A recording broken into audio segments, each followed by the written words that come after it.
minye sungalo suniye ala yo mu'minu wale ako mu'minu aw munun dara alala mu'miniya haqiqa acinyalama ne ala ye sunke aw ka fardaye komi nye sunke mogo ke fardaye aw nye cogomi na sunna ke sababu ye ana siralanye ala ye sunke fardaye anka mogo tilalendo kata sunna kata tila yoromata atila yoroma fulo silama ni hakilima do baligu do asigilendo ate tamala abese sunna balili fensite mimba bali sunna nin tigila mogo sungalo sunkera ninka fardaye sungalo wakati la sungalo konona la akasu Qur'ana ka dalila koso ani ciden ka hadisa sahlen dalila koso ani islama manto be benaka ninni mogo sugu ko sungalo sunni ya ka fardaye silama minni mankutu sabatiraka ala ko Qur'ana kono ko sungalo ko alaye Qur'ana jigni damina sungalo de la Qur'ana min yekandaye Qur'ana min be ciyani ngalon bo nyogonna ala ko ni mo min kalo inye isera la kalo inna kalo in sabatira ikasu ni nye Qur'ana delilaye kayira ko silama anye mankutu munu fonu dafara la sunkera ka wajibiye sungalo la cidan fana ko naye kalo ye sungalo kalo naya ye akasu wari muslim benani hadisala awa silama mantum be bennaka ko ni mugo sugu ko sunyi ka wajibiye ni nye mugo folay kafiri sungalo sunni te kafiri ka wajibiye hari na sunna ka to ka kafiriya kono ala makotala akasunte saha me sungalo konona la ni kafiri tubira sungalo to abosu sungalo hakke min teminaka kato kafiriya la o sarataka alaka aya koso qul lil ladina kafaru in yantahu yughfaru lahum ma qad salafa alako cide ma fo mo ye munun kafiriyara ko no yo ka kafiriya dabila junubu min temena u bolone ala ya farala sungalo tile kono ni kafiri tubira tile tola ba yeremina ni sungalo temena saralitaka parce que hakem min temenaka o ya soro summa wajabaka ninde mo foro islama kafiri sunta ka harina sunnate sa asani ash-shaqiru fala yajibu alayhi shiyam hatta yakbur لقول النبي صلى الله عليه وسلم أرفع القلم عن ثلاثة عن النائم حتى يستيقظ وأن شقير حتى يكبر وأن المجنون حتى يفيق دمسن فتني نام بالغيا ثم كاك واجبية كيدن كهدي سقصو ako kalimu korota ala kabo mogo sabaka wote juno kalbu te junubu sabe wo mogo sabe mogo sino bagato sino go kono ibe kuma fo ibe kewale ke ki sino toto kalimu te junubu sabe fo ki bo ire kalama fulanna demisen fitini na ma baligu ya kalimu te junubu sabe ale sabana fato fokata bo yere kalama kalibute jinubu sabi alai wala demisen fitini sunta ka wajibe demisen mi mabaligu ya sunta ka wajibiye me akaka ika demisen fitin munun bo yere kalama ubese kasu umabaligu ya ikunya mariani sunye unu sunka deli puru ika salafu salihu ladege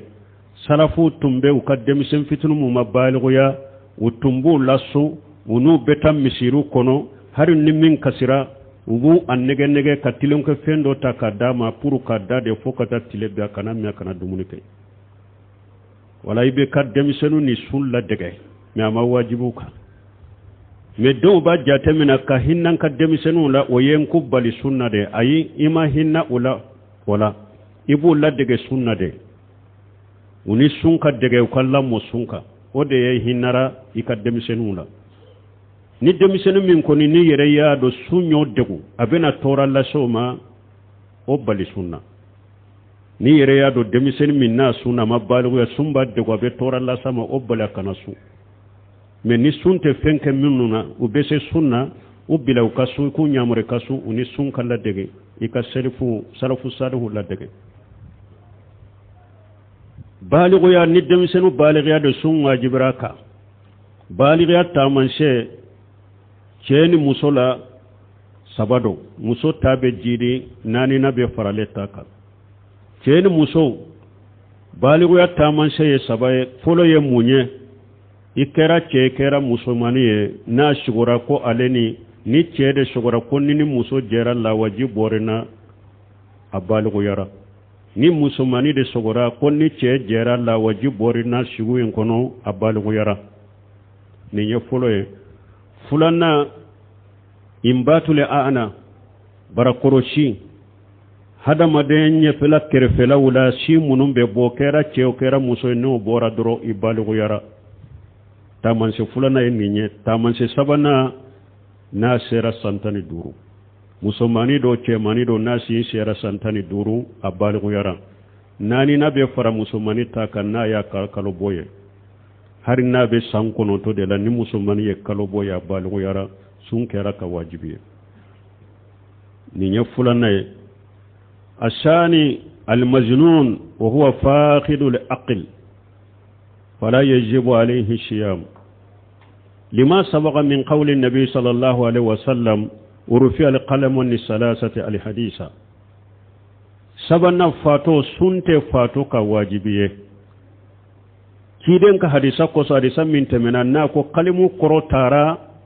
kabo mugo sabaka abo kono fato kalimute sebele kaye fo wakati minna bora yere kalama fato suntaka wala yashihu minhu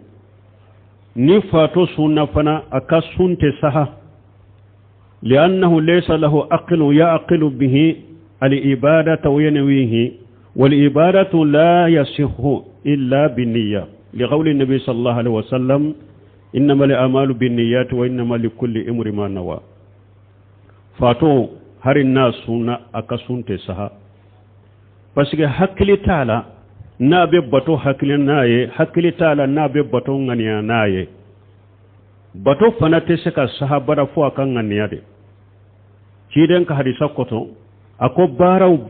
بكنين غنيا دي نيمين غنيا لا بودي سبيه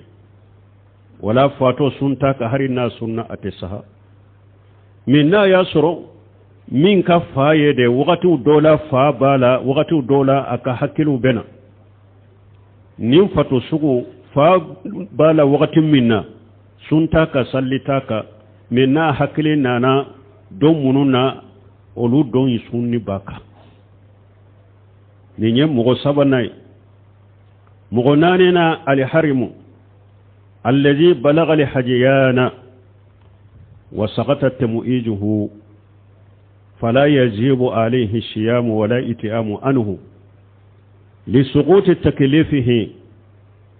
فأصبح سبيا قبل التمؤيج مغنارنا من كورولا أكيرا موسو أكيرا تشي ما كورونا كورولا كورولي مندو كوريا مندو حكلي تيانا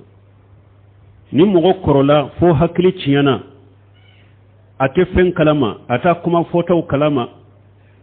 sunte ninka mure botaka suntaka mure botaka parce que silamiya sariyaka bara binaka boka parce que ka hakilite kaba silamiya sariya ka bara binaka bonninka ale kera komi demisen fitini wakati min na te fen kalama akera ko mo chogo de sisa nimma korosugu suntaka mure botaka mi na korola fo hakkili ciyana suntaka mure botaka na ya soro aka hakili cinyale aka koroya ni hakili cinyana wakati dola aka hakili be wakati dola aka hakili te don munu na ka hakili nana la abo don su na bese kusu don munu ni hakili tala o don munu na o sunni taka salli fana bo chogode la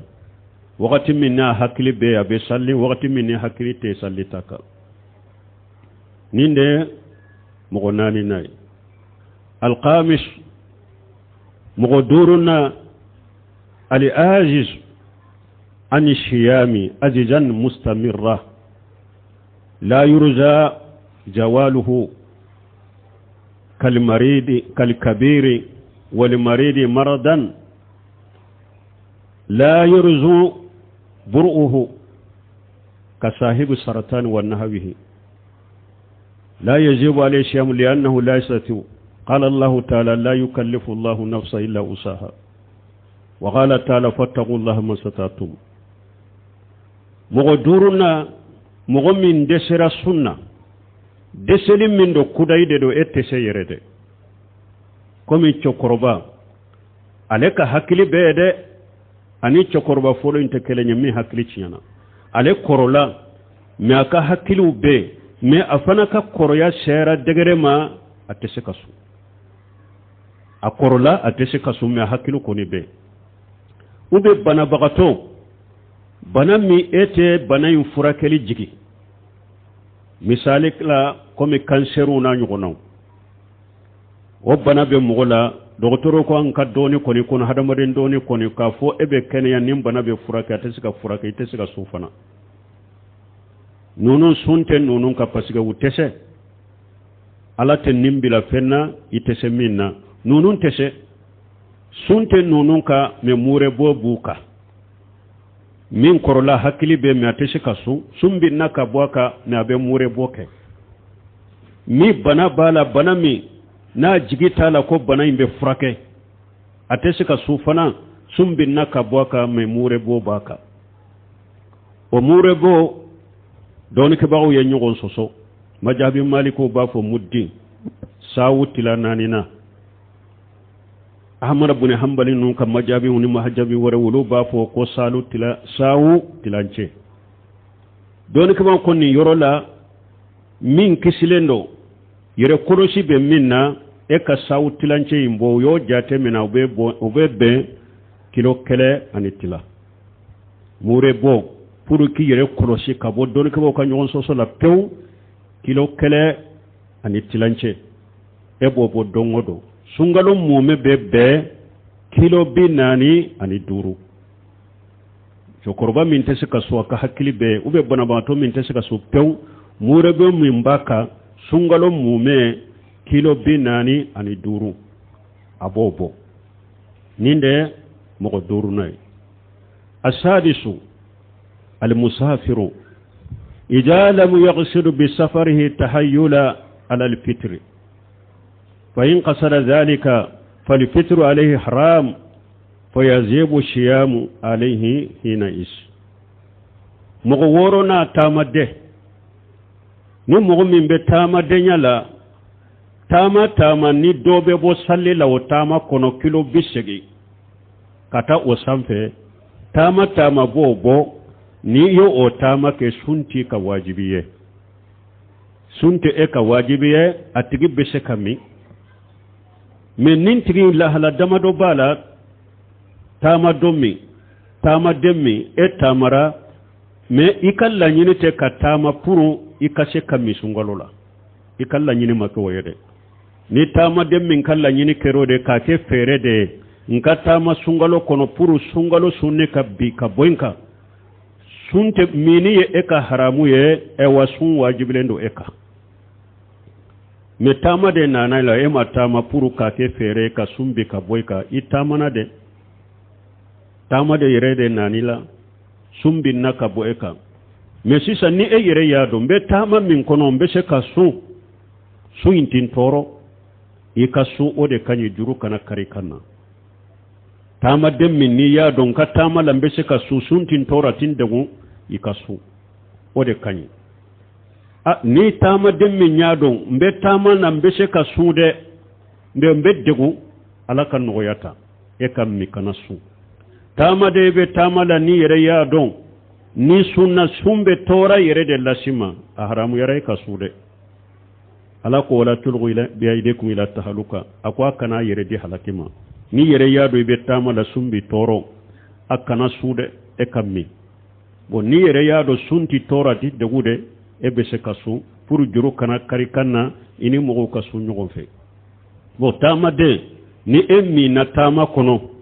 dile munun temena ika ni sungalo temena ibu sara wa man kana minkum marida aw ala safari fa iddatu min ayyam ukhra ala ko ni mogo min ni bana bagato de do emmi na o be tama de la imina ni sungalo temena yettile hakke munum mi ujate kalo werela ikusara ninde mogo woronay ashabiu mogo wolon fulana al maridun maradan yarju bur'uhu lahu salasu halat mogo wolon fulana bana bagato bana mi eyere jigi bala yika bana imbe na furake anko bana uye fulade bana bagata folo wante meno mi jigi tala na ka bana be furake anyo tafo bana bagato chogo ya fulana bana bagato mi e bana lendo sungalo la mi jigi bala ninye bana minye abena furake bena keneya bana imbila wakati mi sumbi naka boy ka sungalo la suntika immi mini ala ya ke ni keneyara ifurakera i keneyara iye tile munum mi i bana bagato ibu sara mini bana bagato fana lahala sababaye lahala folo ni bana yinte bana girimaye bana jugute bana min do mogo bese ka suwa kata foyi kila ibe sude ni bana do bana min do bana girimante bana min do mogo bese ka sungalo sote foyi kila ebe sude ala ko anta sumu khairul lakum akwa kasuka fara mogo ka sungalo sode kani ni bana bagato e kasu bana bagato chogo ya fulana bana benna mbe se ka sun men ni sunna mbe degun soro doni ala kan nogoyata immi ni sungalo temena ibasara bana bagato la hala sabana bana benna ni sunna ka be tora yere de sima abe bana injidi ube abe bana inkene ya sumaya nim bana bagato ja kwa ekammi ni sunna yere kan nim bana suguto elebe junubu soro alaka aya koso ولا تلغوا بأيديكم إلى تهلكة وقال تعالى ولا تقتلوا أنفسكم إن الله كان بكم رحيما ألا قوى يري كانوا يردي حلقما آية ورلا ألا قوى كان يري فغا أو كان كسبب كا يري فغا أو كان يري فغا ني ألا هنا لكلا نيما لكلا دي كتاوما ولا نمبنا بغتو عليك الله هلين الله هلا سبادي بنا منا بنا ينقصو ni sungalo temena ale fana yettile hakke munum mi ni sungalo temena na keneyara abu jate kalo werela abu sara ninde mogo wolon fulanay ashaminu mogo shegina al haidu musummi nabe kalobola ni kalobo nanala fala yajibu alaiha shiyam wala yashihu minha musummin ba ka kalobola sun wajibalen taka ewa ka sunte sahayere sun wajibalen taka aka sunte sahayere liqawli sallallahu alaihi wasallam ما رأيت من ناقصة الدين وأقل أذهب للب رجل حاجم من إهدكن فقلنا يا رسول الله ما نقصان أقلنا وديننا فقال صلى الله عليه وسلم أليس شهادة المرأة مثل نصف شهادة الرجل فقلنا بلى فقال فذلك من نقصان أقلها فقال صلى الله عليه وسلم أليس إذا هادتي لم تصلي ولم تصوم فقلنا بلى فقال صلى الله عليه وسلم وذلك من نقصان دينها مسونا بكالوبولا أكسون سهلنتي سنتاكا تيدن كهدسا كسو تيدن كما مغوية mogo min ka hakili nagasilen do aka dina nagasilen do me ceba koro hakili ma cesirile na abase ka odbo aka hakili naka kaw muso bo ma hakili nagasilenye ma dina nagasilenye min bese ka ceba koro hakili ma bo aka hakili naka kaw muso bo muso ko cide ma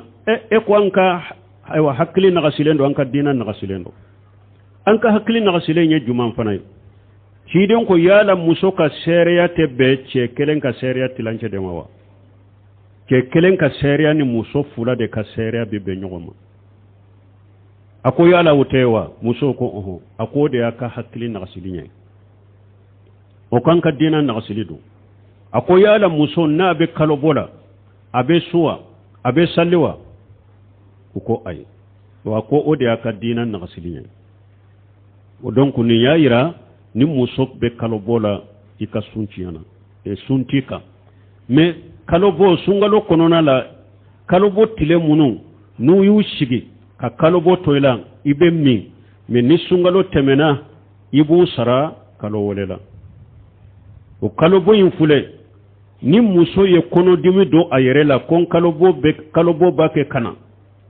tile ba fe kabbi ma bo jate toka fo aka bode me ni sunto do fana anni tile binni tora hari militi tanyogona de ube militi fula ni ka kalbo nana o donka subbe de tiana ni sungalo temena ibo sarade de parce que be muso do bolo ni laga sarat temena kaba anni tile binni majja ni kalbo nana la donc abo don jate ayere ko ay hari nanni tile binni tora nya tuguna yedende ni eka kalobo koni nana kasoro tile mabbi o don subbe de tiana ni sungalo temena iba sarade aw muso ni ka kalobo tigera fajiri fananye a jora tigera pew fajiri nye ibe se ka suguri du hari ni ma se ka ko ka be fajiri ma ibe se ka suguri du ni fajiri salli wakati sera ibi ko ka salli me na tigera koni anni fajiri cha jora pew anni fajiri che suguri du hari ni ma se ka ko ni salli wakati sera ibi ko ka salli o ni ewa fajiri minye ewa eka kalobo adnana fajiri nye eye suguri du doro ube amba ke kana suguri du doro kalobo inana o donka suntika ibe mide ni sungalo temena iba saram wala ninde mugo seginaye nontonde jumae musomi ni abe shindi dema ube musomi na konomado sungalo kono na sirana nim insunna ka tombe shindi dema abin toro ube na sirana ni sunna mbake ka shindi dema ni sunna nona te soro shin kono dembe toro ube muso konoma na sirana ni sunna nkonoma do ni sunna sungalo la sumbe toro ube ni sunna sumbe demming bin kono ba toro nonumbe mi ufana sungalo konona la ubemi summa wajibuka ubemi sungalo la meni sungalo temena ube munke uba sarade kiden ka hadisa ko so hadisa mi qamusa inde ya bo kiden ko sallallahu alaihi wasallam inna allaha wada'an lil musafiri satara salati wa lil musafiri wal hamili wal murdi sawman aw siyam kiden ko tamade ko alaye salli tilance bika bota madenka ko minye tamade ani musommi na akonomado ani musommi na be shindi ademma ko alaye sumbi kabuka tamade sumbi na kabuka sungalola na be tamala be mi abasara musommi konomado sungalo kono sumbi na kabuka abe juruta wona sera ka sara wakati mi abasara musomin be shindi ademma sumbin na kabwaka sungalo sunni binna kabwaka na be dewa shindi demma me na sera ka sara wakati mi abasara nunun be komi tama den kiri de be komi bana bagatode don ke ba ka kuma chaman be nununa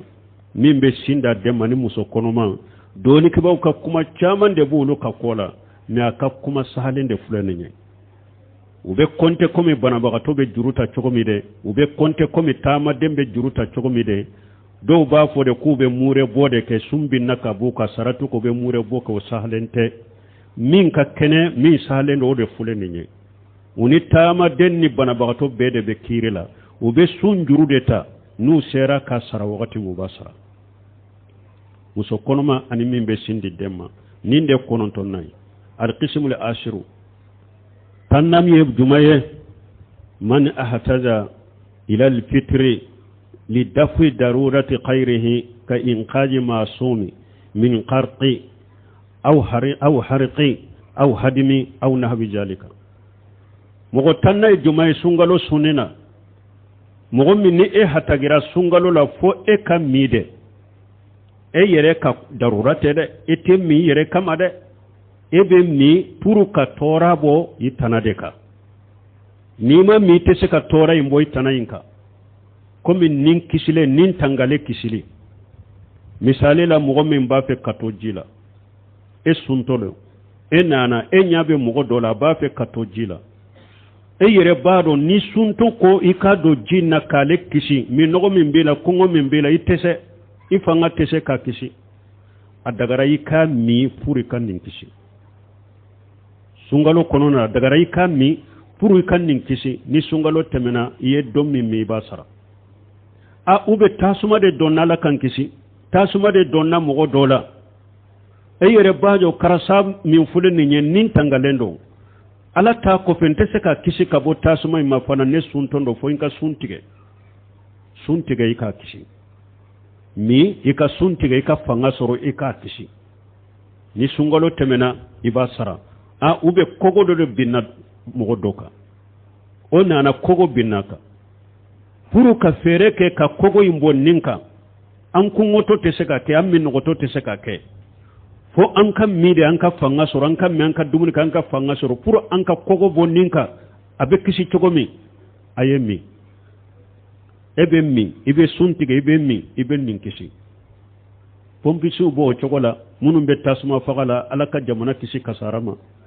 ni tasuma donna yoro malakan kisi ube kasarabe yoro me alakan kisi nu tara wuyere yado nimbara min fule ne ante se ka kyan suto fo an kammi adagara ukammi uka onin tangale uka kisi ni sungalo temena ubasara wala ninde mogotanye mogotam min ni doni ke bawo yotila ni dalila sahle wunye sungalo kono ni mogotande do donc ambe ala deli ala ka sungalo ala kayiranna herala ala kayiranna kenyala ala ka sunno yanye ربنا آتينا في الدنيا حسنة وفي الآخرة حسنة وقنا عذاب النار ربنا لا تزغ قلوبنا بعد إذ هديتنا وهب لنا من لدنك رحمة إنك أنت الوهاب اللهم اجعل الإسلام والمسلمين وأذل الشرك والمشركين ودمر أعداءك أعداء الدين برحمتك يا أرحم الراحمين وآخر دعوانا الحمد لله رب العالمين